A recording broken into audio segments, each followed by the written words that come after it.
dash cam videos, if you've ever seen a crime scene or where a police officer pulls Yeah, up, I have. the dash cam video can be pointed off into the sky because the car might be up on the sidewalk. What we like to do, and what you're talking about with the model that the DA's office and the police have done, is not only have body camera footage that you can gather from the officers, but That's right. in the city now, everybody has surveillance video, whether it's your front porch or Yeah, the we've store used across the those street. as well. That's right.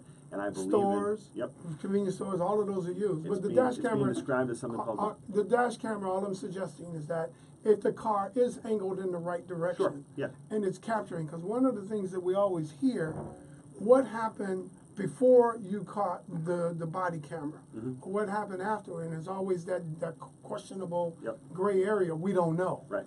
So all I'm suggesting that's just another avenue for us to pursue. Understood.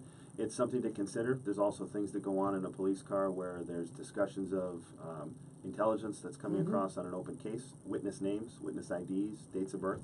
Those are things that need to be considered as part of any program.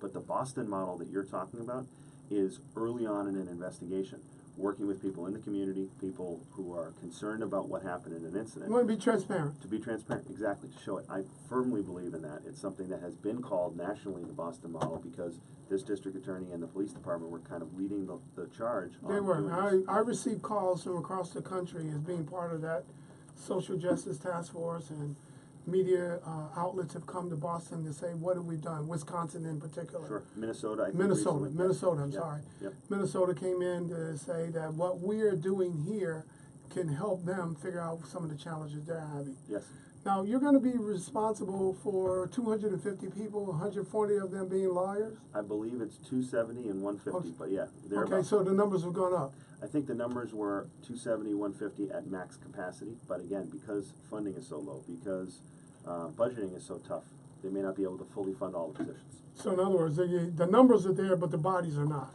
The spots are there, we have desks to fill, but the cash is not, that's what I would say. Okay, so we're saying the same thing. We're Yeah. just, it's semantics. Yep. As you get ready to close out, what would you want the voters of Suffolk County to know why they should support you as being the next district attorney in Suffolk County?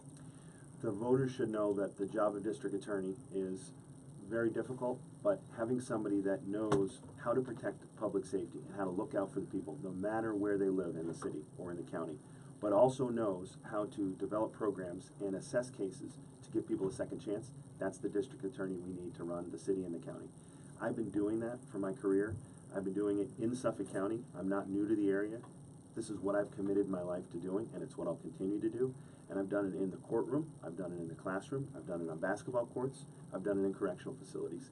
It brings a unique perspective to have all those experiences and knowing how to protect the community while also knowing how to give people a second chance and working with them to be successful when they land back into the community if they are So unfortunate you're a enough. recidivism advocate and a progressive, as you say it. I would say not a recidivism advocate, a disruptor of recidivism advocate. Okay, Yes, gotcha. but these experiences, all of them, whether it's coach, teacher, prosecutor, these inform the vision that I have for being a DA, and it's why I'm the best person for the job. How would you describe yourself as a leader?